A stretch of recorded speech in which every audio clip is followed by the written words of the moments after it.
Hi folks, welcome back to the bench. Today is going to be not so much a technical topic or review like I normally do. It's going to be a discussion on ammo, the prices of ammo, whether you should or shouldn't be buying ammo right now, and just kind of the factors related to that. So I'm going to set these out to the side because they're going to be relevant later on in the discussion. But you hear a lot of people not wanting to buy ammo at this particular time, and I don't blame them. It is expensive. But let's look back and see what we're waiting on. We're waiting on this kind of pricing, aren't we? That's what we want to see again. 2018 prices, 5.56 for 30 cents a round, 9 mil for 20 for good quality American, European made brass cased ammo.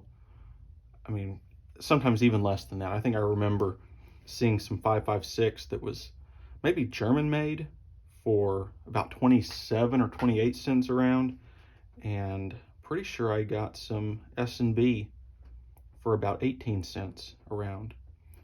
But we have to remember that was cheap. You'd had at that point several years of panic buying in 2000, for one, 2008, and then also in 2013 that really lasted all the way through the 2016 election. And then by the time 2018 rolled around, the manufacturers that had been running full bore, 2016 occurred and people quit buying. I mean, they were begging people to buy the ammo, both the manufacturers and retailers, online or in person, begging people to buy the ammo because they couldn't move it. There was a glut. There was so much of it, they couldn't get rid of it. They couldn't turn off the machine fast enough to respond to the changing market conditions, and you had too much ammo out there. That was cheap. They never wanted to sell it for that. They really wanted 9 mil to be about 30 cents a round. If you kind of look at where the retailers wanted to keep their pricing, tried to hang on at, it was about 30 cents for 9 mil, about 40 cents, maybe a little bit less than that for 5.56. So if you're waiting for this to come back, those were historic lows, and you probably won't, you probably never see that again. They'll respond faster next time. They'll understand that the market conditions can change. And the market conditions have changed. And so if you're looking at this, or even looking at the 40 and the 30, let's look at what's changed. Let's look at copper. 2018, the low on copper was $2.56 a pound. 2022, the low has been $4.31 per pound. It's trending higher, but even right now, you're at a 68% increase over what it was when you were seeing these prices. And especially for brass cased ammo with a gilding metal jacket that isn't a bimetal with steel, you're talking about copper being a very expensive part of that ammunition. Lead hasn't changed much. Lead is floating around about the same. That could change soon, but copper is 68% higher based on the lows of those years. Let's look at oil. Ammo's heavy. It has to be transported. You use oil to do that, whether it's in a ship, whether it's in a plane, whether it's in a truck. You also transport the copper and the lead from the mine to the smelter to other processors, until eventually it's made into ammo and you can buy it on a shelf. Oil, 2018 low, it's $44.48 a barrel.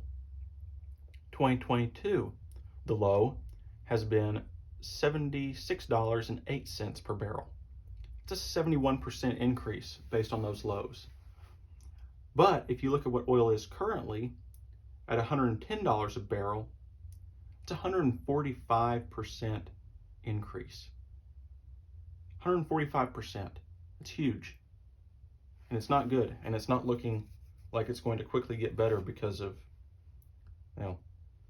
pipelines and drilling and all that. And that, of course, has an impact on the freight index. Now, the freight index, that comes from, I sourced it from the St. Louis Fed, but it's based on 2003 freight prices being set as 100. 2018, max was about 140 on the index, absolute max. 2022, it's sitting currently at about 193.30, and it's trending higher. If you look at the approximate low from 2018, it's about 49% higher. But even with just these numbers here, which are giving you the worst of 2018, you're at 39%. And realistically, based on current conditions, it's higher than that. It's getting higher than that. You guys know about the Consumer Price Index. It measures the cost of consumer goods. And in theory, some of this probably is reflected in here, just like freight indexes impacted by oil, just like copper prices impacted by oil. It all does kind of interrelate. But your CPI, just based on their own numbers, are 15% higher since 2018. And this seems low. I'm not sure it's actually counting in what we've seen already in inflation in 2022, but they're claiming 15%. But I think we all understand that it's higher than that. But a lot of things go into your ammo. The company has to have computers. They have to have coffee for the office, whatever. And that stuff's costing more, to the tune of 15%. And you, as the customer, end up having to pay those increased costs for their materials, whatever those materials might be that they use to conduct their business. And then here's a big one, if that wasn't bad enough. Let's talk about Russia. Now, there's different sources that I've looked at on this, and I'm not sure anyone has good hard data. And I think some of them are confusing. Well, what is portion of ammo imported versus portion sold on the US market? So it's hard to get a good figure, but the numbers I'm finding are between 20 to 40% of the US market share, either sold on the US market or imported, is somewhere between 20 and 40% coming out of Russia. I don't think that really surprises anyone. That seems somewhere in the ballpark to me, probably around in the middle of that. The Russians sell a lot of ammo, they sell it cheap. But now, this kind of stuff, it's gone. I mean, you're not going to be seeing that again. Look at what happened with Chinese ammo. It's gone. It's been gone for decades. You're not likely to see Russian ammo again at any time in the coming decades, I would say. I wouldn't bet on it. I think if you're counting on the Russian ammo coming back in a couple of years or whatever, no, you're not going to get anyone with the political capital to say, oh yeah, let's start importing Russian ammo. Ain't going to happen. War, rumors of wars, civil unrest. Let's look at that. So obviously there is some stuff going on in Europe at present time, and that could make people nervous. I think it makes a lot of people nervous, actually. But it particularly could make certain governments nervous, members of NATO or other European countries or countries just worldwide. With that, you're looking at the potential of them wanting to rearm. They might be looking at that warehouse and saying, we've let that dwindle a little bit over the years. Maybe we need to start stocking up. NATO countries we get ammo from in pretty large amounts are Czech Republic, Germany. It's sometimes Hungary, not always. Romania, Turkey. If militaries in Europe want to rearm, I think they'd probably be inclined to sell locally with a assured government contract than bothering to send it over here to the US. So you could potentially see a huge decrease there. Even outside of NATO countries, though, if you have a lot of unrest in the world and governments are getting nervous or they want to use it domestically, you're talking about Serbia. Huge amounts of ammo come in from Serbia. PPU branding, Monarch. I mean, lots of Serbian ammo is sold in the US. Good stuff, but lots of it. And you're talking about ammo from Switzerland, South Korea, PMC, Taiwan, that's your Wolf Gold, Brazil, your Magtech, Mexico, the Aguila. You're talking about significant potential for those sources of ammo to go away. And what if the US government starts buying up ammo in large amounts? Well, then you're losing your Winchester, your Remington. So if you're waiting for this, and we're currently sitting here at about 60 cents for 5.56, about 40 cents for 9mm.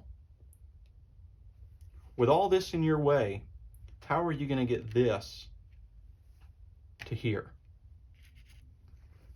And the answer is you aren't. And it's hard for me, being an industry outsider. I'm not employed by anyone in any of these industries. I work in petrochemicals, but I don't care if you buy oil or not. I'm an electrician. If you look at this,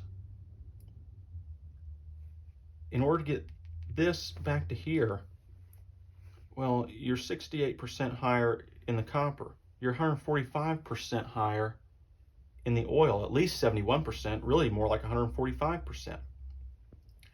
Freight index, you're at least 39%, really more like 49%.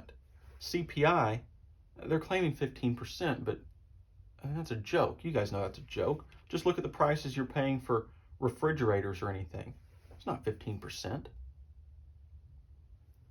I mean, we can argue about whether it's 20% or 40%, but we're talking about millions of rounds of ammunition coming out of Russia, and it's gone. And it's going the way of the Chinese ammo. It's not coming back. And then this is the wild card. What happens if people start getting nervous in world governments and start placing big orders? I mean, some of you guys might have more means than me, but even relatively small governments can probably outbid us most of the time. So looking at all of that takes us from here, and realistically that being a very, very abnormal low, through all of this to here, it doesn't seem too bad, does it? And I think if you've been putting it off, now might be the time to start, supplementing the stocks again, supplementing your stockpile, because I don't see this changing, but I could see it changing in the upward direction, because that's going up, that's going up, that's going up, that's going up, that's gone, and this has a huge potential to cause it to go up. I'm not funded by anybody on any of this. This is just me thinking about it, looking at it, crunching the numbers. And I don't know how each of these plays into the ammo price and which ones are more significant than others, but none of them are downward pressure on the ammo price. They're all upward pressure on the ammo price. And I think where we've seen it stabilize right here, any little thing could send that climbing again. So it might not be a bad time to, I'm not saying go buy a pallet, but it might be time to start replenishing your stores. It might be time to start training again at normal rates and just accept that we can't change all this, and we might be stuck with this for the foreseeable future, if not higher. So I hate to bear the bad news, but if you made it to the end, thanks for watching, guys.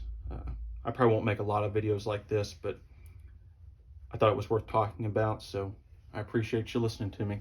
Have a good one.